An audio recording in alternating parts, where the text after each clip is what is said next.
Assalamualaikum warahmatullahi wabarakatuh. Halo, apa kabar anak-anak? Semoga kalian dalam keadaan sehat dan tetap semangat belajar di rumah ya. Anak-anak, masih bersama Bu Sari. Kali ini kita masih di tema 8. Nah, untuk di tema 8 kali ini kita belajar masih di subtema 1 tentang aturan keselamatan di rumah. Namun untuk pembelajarannya kita sudah masuk ke pembelajaran ke-6. Pada pembelajaran 6 ini, kita nanti akan mempelajari tentang kalimat tanya dan tanda tanya. Terus nanti kita juga akan belajar tentang persatuan dalam keberagaman. Dan terakhir, kita juga akan mempelajari waktu atau jam. Nah, pasti kalian sudah tidak sabar dong belajar. Namun untuk memulai pembelajaran kali ini, alangkah baiknya kita membaca basmalah. Before we start, let's say basmalah. Bismillahirrahmanirrahim. In the name of Allah, the most merciful, the most kind. Dengan nama Allah yang maha pengasih lagi maha penyayang. Oke, kalian siap? Yuk, kita buka buku kalian. Halaman 35. Nah, di halaman 35 kalian ada kegiatan Ayo Membaca. Di kegiatan Ayo Membaca ini ada sebuah teks percakapan yang kalian akan pelajari. Agar mempermudah, guru akan bacakan ya. Judulnya adalah Menonton Televisi. Hari telah sore. Laras menyalakan televisi. Laras ingin menonton televisi film kartun kesukaannya. Laras berdiri sangat dekat dengan televisi. Ibu melihat Laras. Laras menonton televisi terlalu dekat. Ibu menasihati Laras agar mengatur jarak saat menonton televisi. Nah, ini nih dia gambar Laras sedang menonton televisi sambil berdiri dan jaraknya terlalu dekat. Nah, percakapannya adalah sebagai berikut. Silakan disimak ya percakapannya. Dimulai dari ibu berkata, Laras, menonton televisi tidak boleh terlalu dekat. Cahaya televisi dapat merusak matamu. Si Laras menjawab, baik ibu, Laras akan menonton dari kursi saja. Nah, itu adalah bentuk percakapan yang dilakukan ibu dan Laras.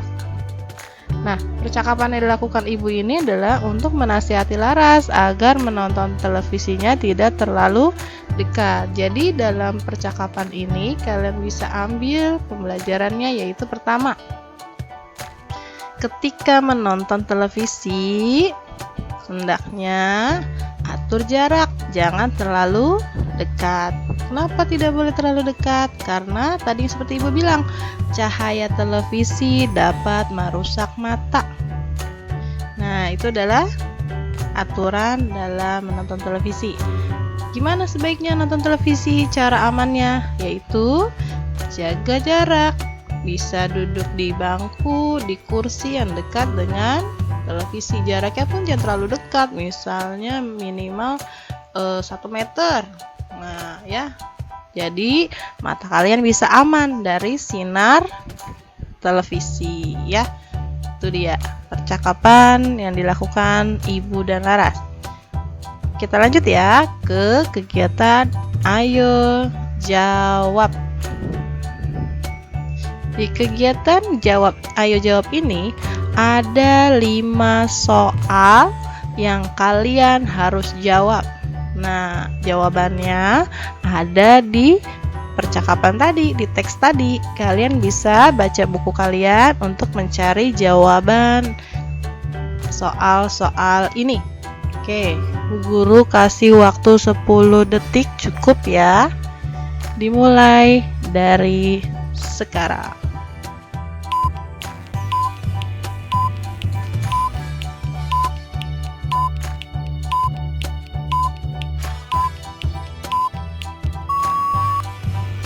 Sudah belum?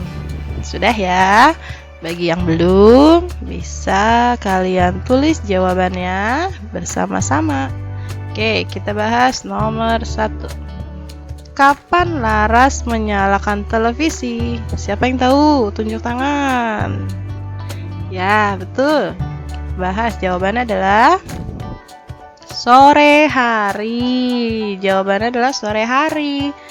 Nah, silahkan kalian tulis jawabannya. Sekarang nomor 2. Apa yang ingin ditonton Laras? Apa ya? Tayangan apa ya?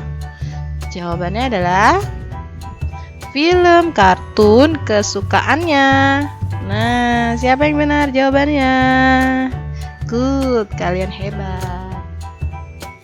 Sekarang nomor 3. Siapa yang menasihati Laras? Siapa tadi yang menasihati Laras? Good, ibu. Ibu yang menasihati Laras ketika menonton televisi terlalu dekat ya. Itu dia jawabannya. Silahkan ditulis. Nomor 4. Mengapa Laras dinasehati oleh ibu? Ada yang tahu nggak? Kira-kira kenapa sih Laras dinasehati oleh ibunya? Jawabannya ini dia.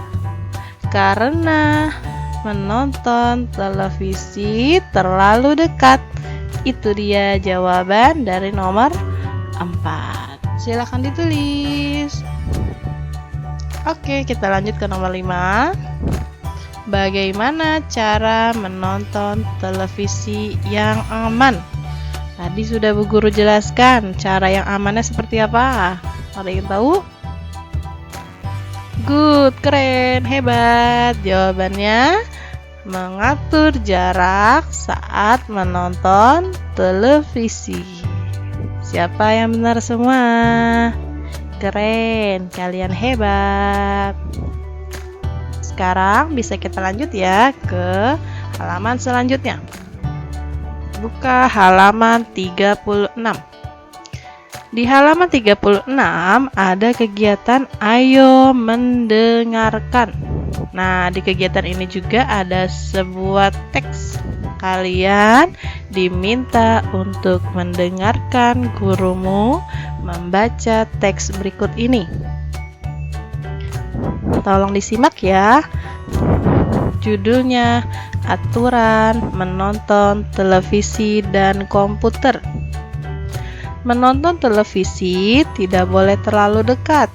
Bila menonton terlalu dekat, maka mata kita dapat rusak karena cahaya televisi. Aturlah jarak yang aman saat menonton televisi. Menonton televisi juga tidak boleh terlalu lama. Cahaya televisi membuat mata kita cepat lelah. Bila mata kita sudah lelah, sebaiknya kita beristirahat. Saat menggunakan komputer, kita juga harus mengatur jarak yang aman. Jangan paksakan matamu untuk terus menatap layar monitor. Beristirahatlah secara teratur. Istirahatkan matamu, salah satunya dengan menatap tumbuhan yang hijau. Nah, pada gambar ini ada 2 anak yang sedang menggunakan televisi dan komputer. Nah, mereka mengatur jaraknya yang aman. Contoh, Laras menontonnya dengan jarak yang aman di bangku, di kursinya. Ino juga menggunakan komputer dengan jarak yang aman, minimal 30 cm atau 1 meter ya. Itu adalah aturan dalam menggunakan televisi atau komputer. Nah, dalam teks ini kita bisa ambil lagi aturan-aturan dalam menonton televisi dan cara amannya. Yang pertama, di sini ada tadi, bila menonton televisi terlalu dekat akan rusak mata kita. Maka kita harus mengatur jarak yang aman saat menonton televisi. Itu 1. Nah, yang kedua aturannya adalah tidak boleh terlalu lama menontonnya ya. Tuh, jadi kalau nonton TV secukupnya saja, jangan terlalu lama agar tidak merusak mata kita. Paham ya? Nah, kalau sudah lelah matanya setelah menonton televisi, sebaiknya beristirahat. Jangan menonton televisi terus-menerus. Itu bisa membuat mata kita sakit dan lelah ya. Oke. Begitupun juga dengan menggunakan komputer. Saat menggunakan komputer, haruslah menggunakan atau mengatur jarak yang aman. Jangan terlalu dekat. Nah, kalian juga tidak boleh memaksakan matamu untuk terus menatap layar monitor. Karena apa? Di layar monitor, di layar televisi, sinarnya atau cahayanya sangat terang dan bisa merusak mata kita. Tuh, beristirahatnya secara teratur. Istirahatkan matamu salah satunya dengan memandang sesuatu atau tumbuhan yang berwarna hijau. Contohnya daun-daunan, pepohonan, rumput, dan lain-lain. Itu dia salah satu cara mengistirahatkan mata kalian. Gimana? Sudah paham belum materinya? Guru harap kalian bisa memahaminya dengan baik ya. Oke, kita lanjut ke kegiatan selanjutnya. Di halaman 36 juga ada kegiatan latihan soal di mana kalian diminta untuk menuliskan aturan menonton televisi dan komputer pada bacaan yang tadi di atas. Bandingkan dengan hasil kerja temanmu. Nah, karena kalian masih di rumah, tidak perlu dibandingkan. Nanti kita review saja, kita bahas hasilnya bersama-sama. Bu Guru kasih waktu 20 detik. Kalian tulis aturan menonton televisi dan komputernya ya. 20 detik dimulai dari sekarang.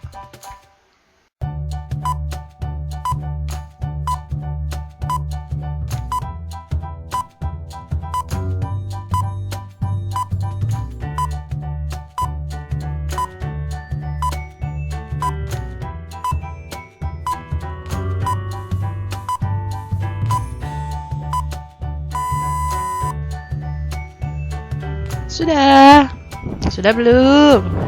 Kalau yang sudah, good. Kalau yang belum, yuk kita bahas bersama-sama jawabannya. Aturan menonton televisi dan komputer. Kira-kira siapa yang tahu nomor 1? Ini dia jawabannya. Yang pertama, aturlah jarak yang aman saat menggunakan televisi atau komputer.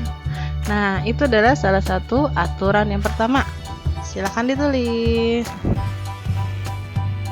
Yang kedua, ayo, ada yang tahu nggak yang kedua?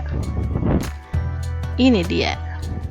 Tidak boleh terlalu lama menggunakan televisi atau komputer. Kenapa tidak boleh terlalu lama? Karena cahaya sinarnya bisa merusak atau membuat mata kita lelah. Jadi harus secukupnya saja ya. Paham? Oke, silakan ditulis. Next, nomor 3. Yang ketiga apa kira-kira? Ini dia jawabannya. Istirahatkanlah mata saat sudah merasa lelah ya, jangan dipaksa. Nanti pekerjaannya tidak akan beres, tidak akan benar. Karena apa? Karena matanya sudah merasa lelah. Sebaiknya kita istirahatkan dengan tidur, dengan menata benda-benda yang berwarna hijau dan lain-lain. Nah, jawaban yang terakhir tadi sudah Bu Guru jelaskan juga. Istirahatkan mata dengan menatap tumbuhan yang berwarna hijau. Bu, kenapa sih Bu harus warna hijau? Nggak boleh warna lain? Ya nak, warna hijau itu bisa bermanfaat bagi mata kita. Bisa memulihkan mata kita dari sinar-sinar cahaya komputer atau televisi yang telah masuk ke mata.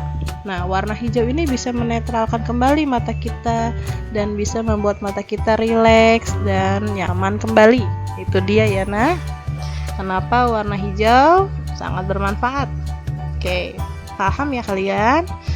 Semoga kalian paham. Silahkan ditulis bagi yang belum.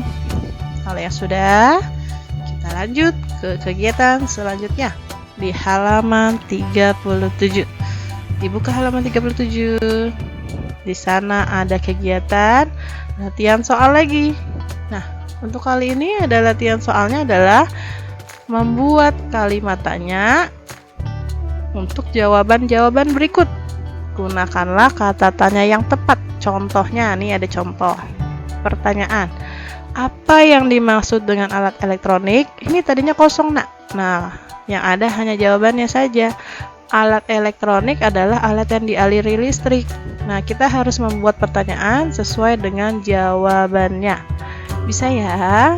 Bu Guru harap kalian semua sudah bisa mengerjakannya. Nah, untuk latihan soal kali ini Bu Guru kasih waktu agak lama, 20 detik ya. Misalnya nanti belum pun, kita akan bahas bersama-sama. Tidak perlu khawatir, tidak perlu takut ketinggalan ya. Silakan, Bu Guru kasih 20 detik, dikerjakan dari sekarang.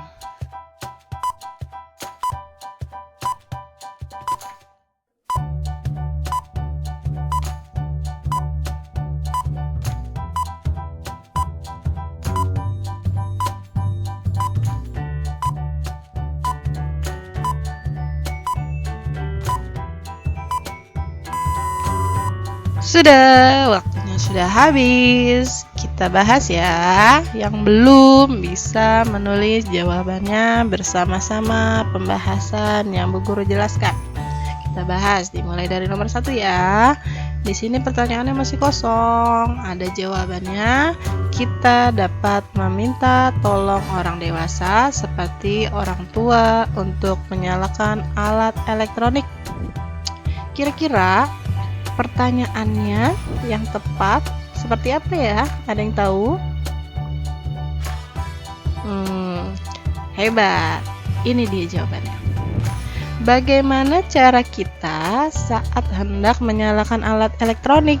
Nah, karena jawabannya mengenai sebuah cara, berarti yang tepat adalah kata tanya bagaimana. Nah, itu dia jawabannya. Ya, silakan kalian tulis jawabannya nomor 1. Sudah, yuk kita lanjut ke nomor 2.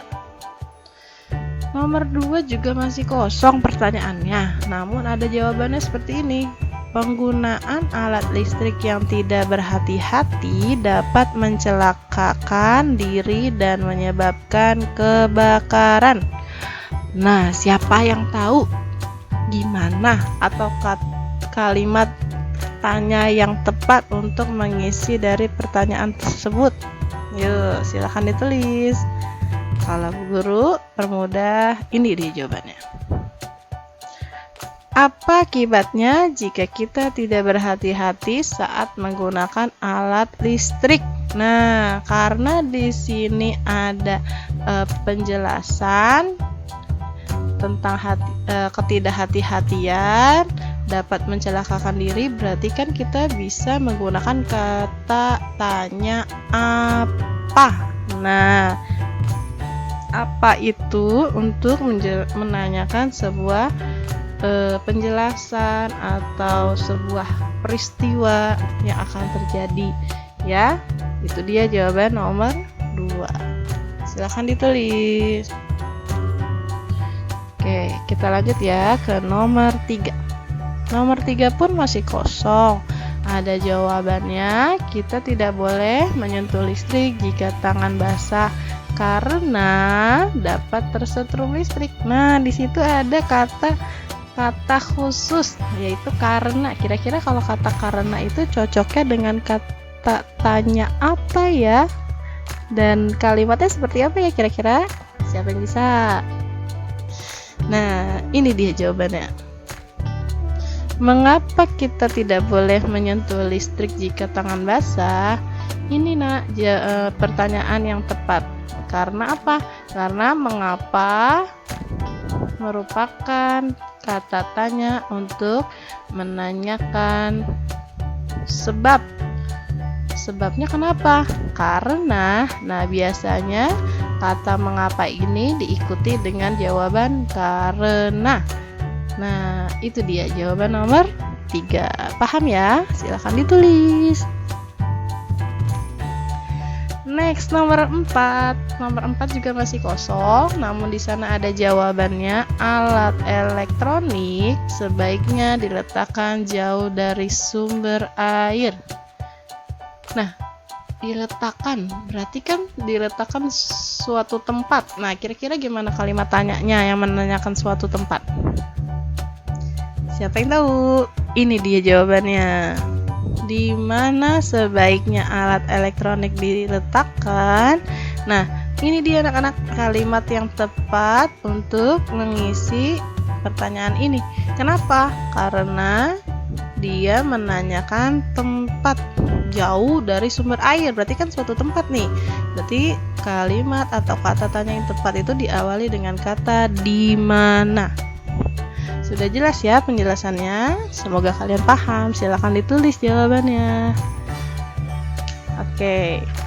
Setelah itu kita akan masuk ke pembelajaran selanjutnya, halaman 38.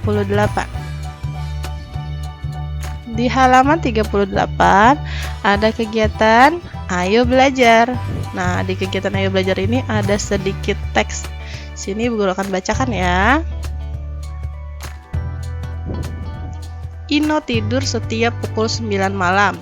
Sebelum tidur, Ino selalu berdoa. Berdoa diajarkan oleh setiap agama. Berdoa adalah satu contoh kegiatan ibadah. Kegiatan ibadah merupakan kewajiban bagi setiap pemeluk agama. Cara dan waktu ibadah setiap agama berbeda-beda. Semua dilakukan oleh para pemeluk agama sesuai dengan ajaran agama masing-masing. Oleh karena itu, antar pemeluk agama harus saling menghormati dan menghargai. Pemeluk agama yang satu tidak boleh memaksakan kegiatan ibadahnya kepada pemeluk agama yang lain. Bila antar pemeluk agama saling menghargai dan menghormati, maka kerukunan pun akan tercipta. Itulah contoh sikap persatuan antar umat beragama. Nah, anak-anak, di teks tersebut ada penjelasan tentang persatuan dalam keberagaman. Contohnya, di sini ada gambar Ino berdoa sebelum tidur. Semua agama, baik itu Islam, Kristen, Hindu, Buddha, pasti ada kebiasaan masing-masing, ya, termasuk Ino berdoa sebelum tidur. Nah, karena Indonesia ini terdiri dari berbagai macam agama, jadi kita diwajibkan untuk saling menghormati dan menghargai. Kenapa, Bu? Karena perbedaan. Kalau kita tidak saling menghargai dan menghormati, maka akan terjadi perpecahan, pertengkaran, permusuhan, ya. Jadi sebaiknya antar pemeluk agama tidak boleh memaksakan kegiatan ibadahnya kepada pemeluk agama lain. Seperti contoh, misalnya kita memiliki teman yang beragama lain, kita memaksa agama kita kepada dia diminta untuk berdoa sesuai ajaran agama kita, dia suruh untuk beribadah sesuai dengan ajaran agama kita. Itu tidak baik ya, karena salah satu tindakan memaksa. Nah, sebaiknya gimana? Sebaiknya adalah saling menghargai saja dan menghormati.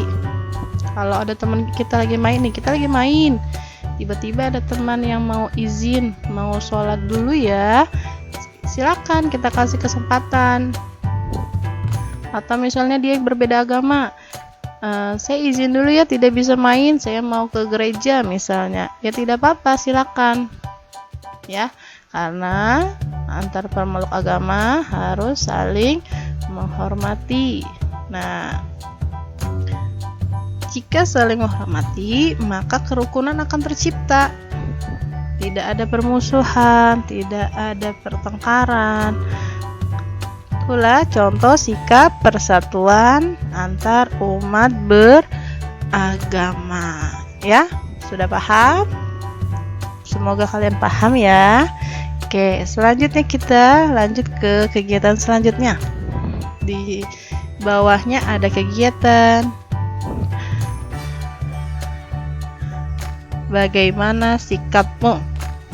Kalian diminta untuk menjawab 5 soal dengan cara memberi tanda centang untuk pernyataan yang benar dan beri tanda silang untuk pernyataan yang salah. Nah, anak-anak, Bu Guru kasih waktu 10 detik karena tinggal mencentang atau menyilang saja. Pasti kalian sudah pada bisa. Bu Guru kasih waktu 10 detik dimulai dari sekarang.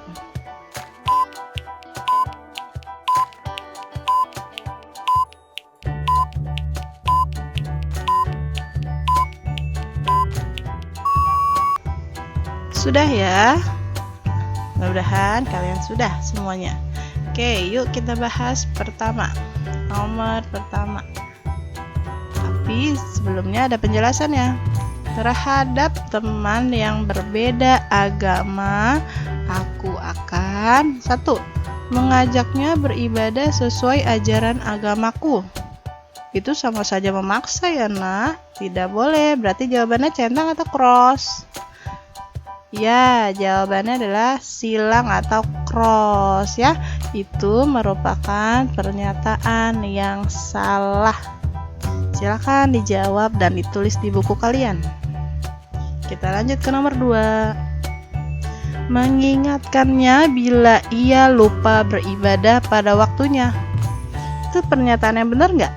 Boleh nggak dilakuin kira-kira? Ya benar, itu benar pernyataannya dan boleh dilakukan oleh kalian. Mengingatkan teman kita, misalnya si Ino lupa sholat zuhur. Ino, sholat zuhur dahulu sebelum bermain. Nah, itu perbuatan yang baik dan boleh dilakukan ya. Paham ya? Oke, silahkan ditulis jawabannya. Nomor 3. Menunggunya selesai beribadah sebelum mengajak bermain. Si Inonya belum selesai sholatnya. Apakah kamu panggil-panggil atau kamu tunggu? Ya betul, ditunggu. Dan menunggu ini merupakan pernyataan yang benar dan boleh dilakukan ya. Tidak boleh memanggil-manggil ketika di sholat kita panggil-panggil, Ino, Ino, cepetan main ya, tidak boleh seperti itu ya. Oke, kita lanjut ke nomor 4. Memaksanya untuk tidak beribadah sesuai ajaran agamanya. Nah, kira-kira benar nggak nih tidak beribadah terus dipaksa untuk tidak beribadah? Sudah pasti jawabannya cross ya. Ini tidak boleh dilakukan dan pernyataannya salah ya. Kalian tidak boleh melakukan hal tersebut karena tidak terpuji. Yang kelima, menolongnya bila ia mengalami kesusahan. Nah, misalnya dia ada suatu musibah, mau dia agamanya Islam, Kristen, Hindu, Buddha, tolong menolong itu wajib, jadi harus kita tolong. Jadi jawabannya apa? Nah benar ya, itu adalah pernyataan yang benar dan boleh dilakukan oleh semua orang yang agamanya berbeda maupun yang sama ya. Itu adalah penjelasan dari bagaimana sikap. Sudah paham ya? Semoga kalian paham. Kalau sudah, kita lanjut ke halaman 39. Ada kegiatan Ayo belajar. Di sana ada penjelasan dan juga ada gambar. Bu Guru jelaskan dulu ya penjelasan yang ada di atasnya. Ini dia. Dalam sehari ada 24 jam. Sementara dalam sebuah jam angka yang tertulis hanya dari 1 sampai 12. Jadi dalam sehari jam berputar sebanyak 2 kali putaran. Nah, anak-anak tahu nggak kalau jam itu berputarnya 2 kali, dari pagi ke siang, siang ke malam. Nah, dalam 24 jam ini ada waktu pagi. Pagi itu dari jam 1 pagi subuh-subuh tuh, dini hari disebutnya. Ke siang. Siangnya jam berapa, Bu? Ke jam 12 siang. Tuh siang. Nanti dia berputar lagi. Lanjut ke sore dan ke malam hari. Setelah itu, 1 kali putaran itu atau pukul 12 siang, penulisan waktu jam tidak lagi ditulis pukul 1. Ya. Jadi tulisannya adalah gimana? Penulisan dilanjutkan menjadi pukul 13.00 hingga pukul 24.00 yang menunjukkan 12 malam. Kalau 13.00 ini apa? Jam 1 siang. Nih, di sini ada gambarnya. Di sini ada gambar jam yang menunjukkan jam berapa nih? Jam 8. Nah, jam 8 ini masih pagi.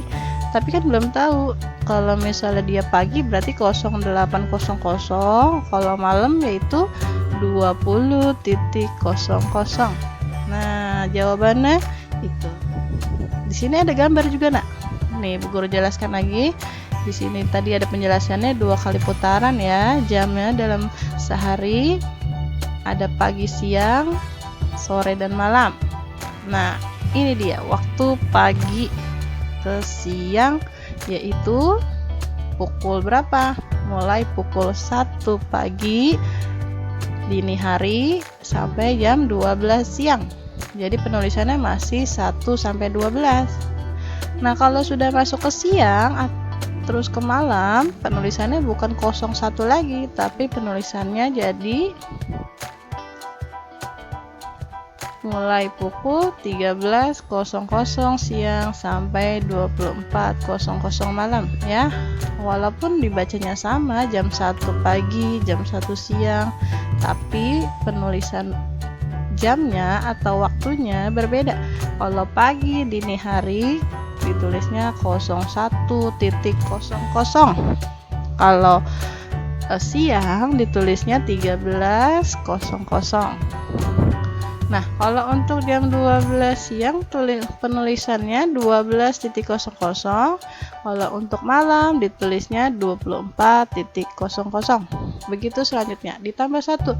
Misalnya jam 2 siang, berarti 13 tambah 1, 14, 15, 16, 17, 18, 19 sampai 24. Itu adalah waktu dari siang ke malam, ditulisnya seperti itu. Gimana? Sudah paham belum? Semoga kalian semua sudah paham ya dengan penjelasan yang sudah Bu Guru jelaskan. Kalau sudah, kita lihat gambar yang ada di bawahnya. Nah, di sana masih di kegiatan Ayo Belajar ada gambar contohnya. Yang pertama, Laras bangun pagi pukul 5. Nah, pukul 5 itu kalau pagi-pagi ditulisnya seperti ini, 05.00. Karena masih pagi, jadi tulisannya depannya masih 05.00. Nah, berbeda kalau misalnya dia Larasnya pulang bermain pukul 5 sore, walaupun sama-sama 5 tapi dia sudah sore, ditulisnya berbeda. Ditulisnya pukul 17.00. Gimana sih Bu, kok jadi 17? Sama saja seperti jam 12 siang ditambah 5. Kan pukul 5 sore, berarti 12 ditambah 5 berapa? 17. Jadi tulisnya 17.00. Tapi untuk pembacaannya tetap pukul 5, hanya berganti menjadi sore ya. Oke. Selanjutnya, ada gambar Laras pulang sekolah pukul 12 siang. Nah, pukul 12 siang ini ditulisnya 12.00. Nah, sedangkan Laras tidur malamnya pukul 9, ditulisnya 21.00. Nah, berbeda ya, nah. Kalau siang hanya sampai jam 12, kalau malam kita tambah jadi jam 9 berarti 12 ditambah 9 jadi berapa? 21.00 ya. Paham ya? Semoga kalian paham.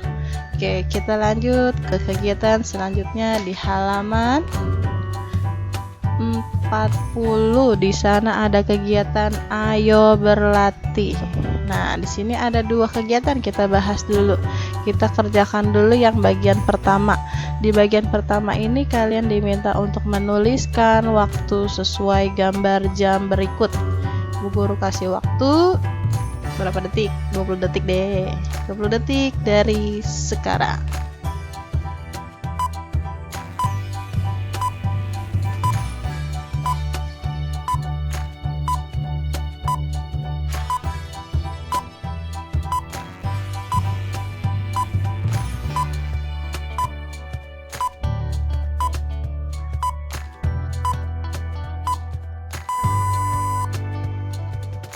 Oke, cukup. Sudah selesai waktunya. Kita bahas bersama-sama. Bagi yang belum, bisa ditulis bersama-sama penjelasannya ya.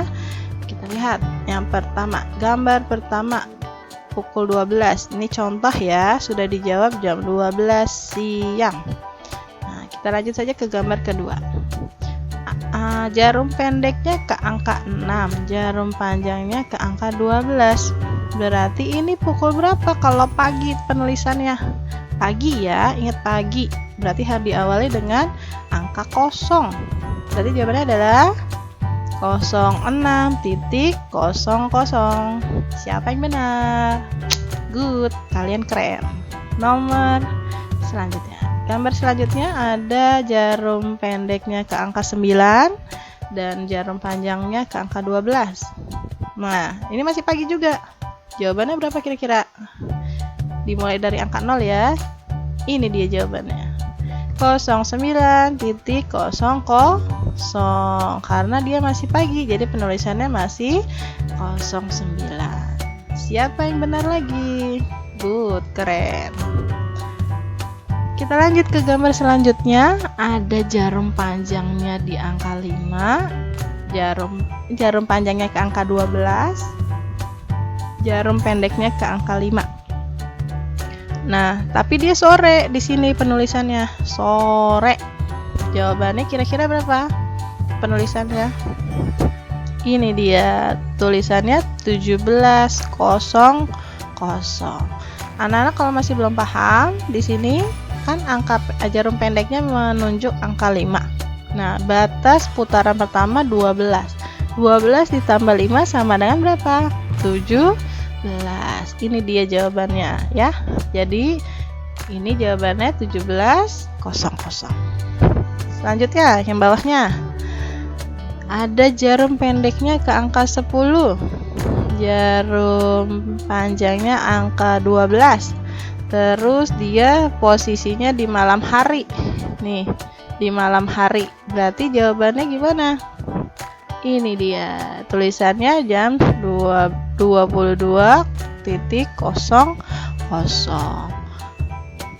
Ya, karena ini jarum pendeknya ke angka 10, berarti jam 2. Kita tambahkan putaran pertama 12. Karena sudah malam, berarti ditambah 10. 12 tambah 10 sama dengan 22. Kalian paham ya? Good, kita lanjut ya ke gambar selanjutnya. Ada jarum pendeknya ke angka 6, jarum panjangnya ke angka 12. Di sini keterangannya sore, berarti dia gimana? Jawabannya benar, 18.00. Kenapa? Coba kita lihat. Putaran pertama tadi berapa? 12 sampai jam 12 siang. Ditambah jarum pendeknya 6. Berarti 12 tambah 6 18. Ini dia penulisan jam 6 sore. Gimana? Kalian benar semua nggak? Keren kalau kalian benar semua. Hebat. Kita lanjut ya ke bagian kedua. Ayo berlatih. Nah, di sini kalian diminta untuk menggambarkan jarum jamnya sesuai keterangan jam berikut. Ada pukul 1.00, pukul 7.00, pukul 13.00, pukul 19.00 ya. Kalau diawali dengan kosong, dengan angka kosong berarti dia pagi ya, atau dini hari. Ini pagi, dini hari, ini pagi. Kalau diawali dengan huruf 13, 14, 15 sampai seterusnya, itu berarti dia dari siang sampai malam. Guru kasih waktu 20 detik lagi deh untuk mengerjakan. Dimulai dari sekarang.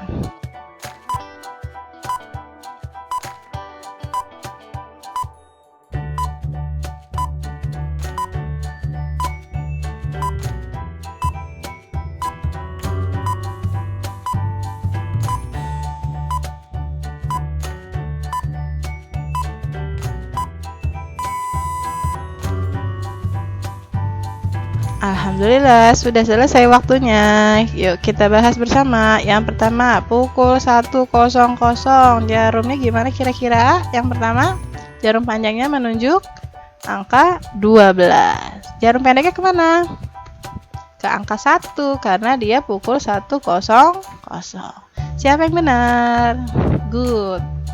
Kalian semua sudah bisa mengerjakan dengan baik. Kita lanjut. Samping atau bawah ya? Bawah deh atau samping? Samping ya. Oke, yang kedua. Pukul 7.00. Jawabannya ini dia. Nah, jarum panjangnya ke angka 12, jarum pendeknya kemana? Ke angka 7, karena dia menunjukkan pukul 7.00. Siapa yang betul lagi? Good, kalian semua sudah hebat ya. Kita lanjut ke gambar ketiga. Pukul 13.00, hampir sama kayak ini ya. Gimana jarumnya? Nah, jarum panjangnya ke angka 12, jarum pendeknya juga ke angka 1. Sama bukan? Lihat jarumnya. Seperti yang atas dan bawah sama ya. Nah, cuman penulisan angkanya yang berbeda. Ya, itu dia perbedaannya. Hanya di penyebutannya, siang atau pagi ya. Selanjutnya pukul 7.19.00, jam 7 malam ini. Gimana tulisannya? Ya betul, jarum panjangnya ke angka 12 dan jarum pendeknya ke angka 7. Itu dia jawaban 19.00. Sama bukan gambarnya? Namun pada penulisan pukulnya atau waktunya berbeda. Yang satu ditulis dimulai dengan angka 07, yang malam ditulis angka 19 ya. Sudah paham belum? Sudah ya. Guru harap kalian sudah paham semua materinya. Oke. Nah, sekian saja materi pembelajaran ke-6 kali ini. Alhamdulillah kita sudah menyelesaikan materi hari ini. Semoga ilmu yang telah Bu Guru kan bisa masuk dan bisa dipahami oleh kalian dengan baik. Bu Guru ucapkan terima kasih sekali lagi. Nah, namun sebelum kita akhiri, sebaiknya kita say hamdalah. Alhamdulillahirabbil alamin. Oke. Nah, karena pembelajaran ini terakhir, nanti di pelajaran selanjutnya kita mengerjakan evaluasi ya, Nak. Oke, kalian siap-siap belajar di rumah ya. Oke. Saya thank you juga buat Bu Guru dan mama-mama di rumah. Yo. Thank you Bu Guru, thank you Mama. May Allah bless you. Bu Guru juga ucapkan terima kasih buat kalian semua yang sudah menyimak dan belajar dengan baik hari ini. Oke, sekian saja dari Bu Guru. Kita bertemu lagi di evaluasi. Cukup sekian. Guru akhiri dengan wassalamualaikum warahmatullahi wabarakatuh.